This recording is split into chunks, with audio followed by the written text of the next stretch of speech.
Hello my dear friends, this is Prashant Mamani here and I welcome all of you in today's special video lecture that is on digital payment system. Now the reason I have made this video is purely it's a social gesture from my side, um, and I got the inspiration from Prime Minister's address to youth of the nation to take an initiative to at least teach 10 families regarding digital payment system. So I thought making a video lecture on this topic would be quite useful, and I would be able to reach more than 10 families via this video. So it's totally a social gesture from my side, and I pray to all of you to spread the voice, spread the words, and do teach more than 10 families regarding digital payment systems. I have started with my own family, and now I am going out and reaching out to all of you so that I can feel myself privileged to be a part of the change through which our country, India, is going. So let's start. It's very simple lecture, by the way. It's very easy to understand. Most of you watching this video are youth, and so you might be knowing many things about it. So you may find it quite basic, but there are some points which I have included in each and everything. And there are some things which I bet you won't be knowing about regarding some laws and things. So we are going to deal with that in the end of this lecture. So today, as we all know, that we have many choices with us regarding digital payments.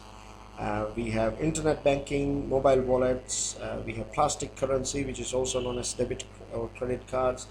And you have UPI, other animal payments.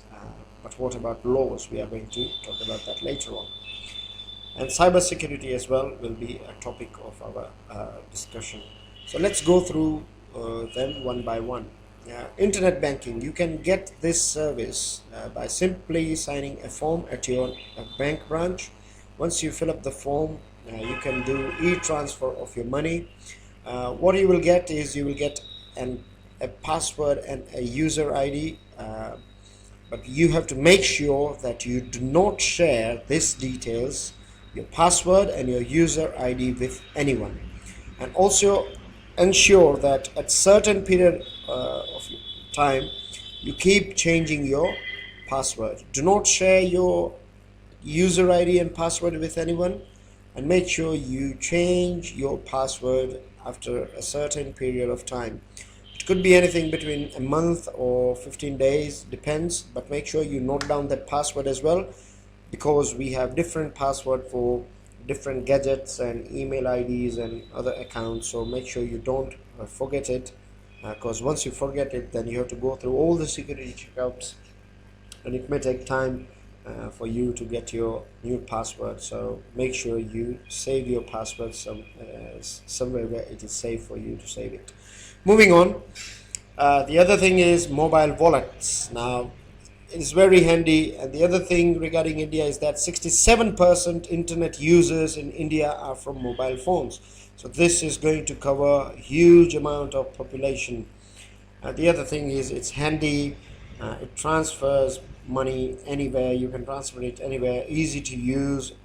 The thing is internet is required, so it's going to be a bit of problem in rural India where connectivity is still an issue, but hopefully due to 4G and things like that, we are going to see these penetrating in nooks and corners of our country.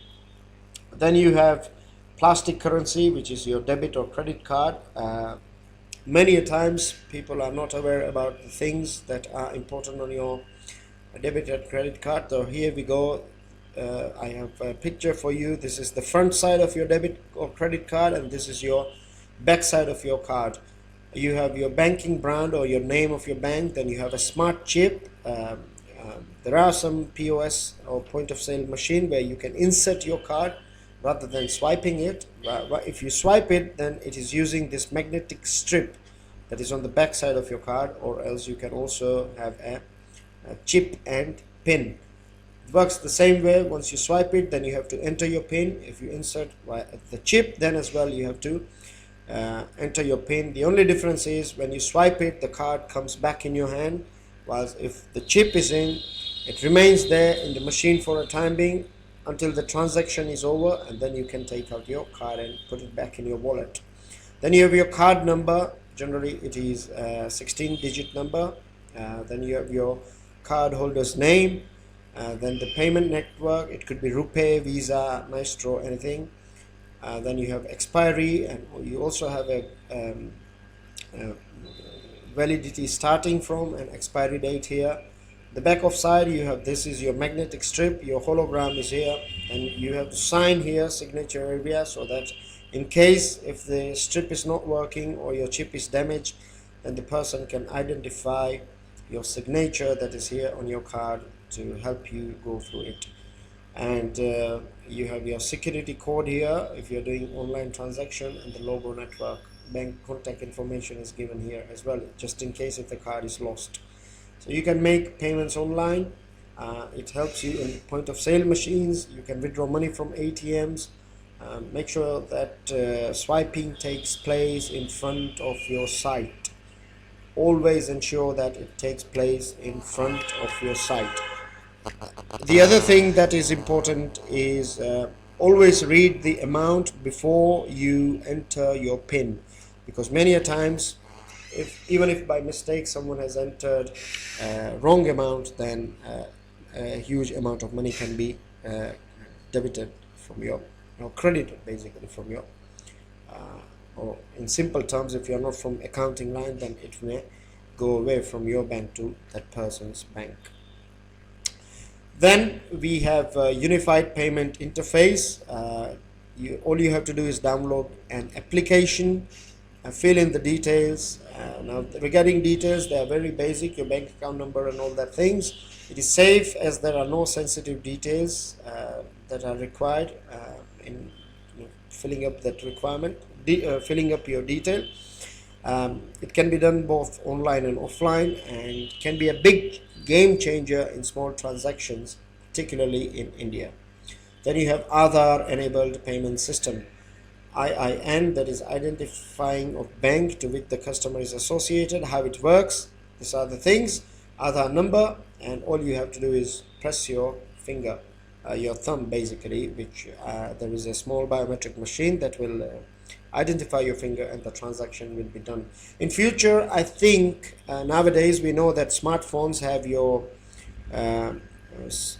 fingerprints for locking and unlocking your device, right? That's a safety feature. I think in future, if you're doing any transaction via your mobile phone, then all you have to do is, rather than entering and entering your PIN or remembering your PIN, all you have to do is press your fingerprint on that sensor, and your payment will be done. I think that should be the future.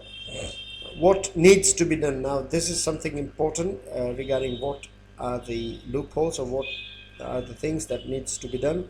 Like, we know that government has taken initiative to encourage people to use more digital payments. Like, say for example, if you buy a ticket online, then you get 10 lakh worth 10 lakh rupees insurance cover in case of any accident. So that's a good thing. That's a good initiative by the government. It will definitely encourage more people to use digital payments, but there are no laws regarding digital payments, so Parliament should come with a law. Then there is an issue of cyber security, in which, of course, after demonetization, we are going to see increasing digital payment. So cyber security risks are also going to increase. At the same time, there are going to be many players who will enter in this area, and they will provide cyber security, but government as well should ensure that cyber security is maintained. Then there is another area where we can see future business expansion, and this industry is going to be your cyber insurance. At the moment we don't have it, but I'm sure in near future we are going to see many players jumping in this sector as well. And then there should be redress mechanism, but this can be done. Cyber security, cyber insurance and redress mechanism can only take place once we have a proper law passed by the parliament. And lastly, people should be made aware about financial crimes. The more aware the people are, the less chances are that they are going to be exploited online. So that's everything in this lecture, my dear friends. It is a social gesture from my side. I want my country to be corruption free. I want my country to be protected when it comes to terrorism, when it comes to counterfeit money. I want each and every person of our country to get all the benefits that are possible, that are his or her right as a citizen, to reach it, right to reach all the benefits should reach to every nook and corner of our country. So I think digital payment is one of the way, and I believe that we all should take initiative to spread the words regarding digital payment. So please share this video. Do pass me your comments whether how you find this one, and if you genuinely think it is okay, if you like it, then do press that like button, and do not forget to turn on the notification if you have subscribed my channel. If you have not subscribed the channel, this is the right time. Hit that subscribe button, turn on the notification, and enjoy more of this sort of videos that are online for you. They are designed for your UPSC IAS exam, and my whole efforts are to help you to crack this UPSC's civil services examination. So that's everything. I'll keep it till here. Bye for now. Enjoy.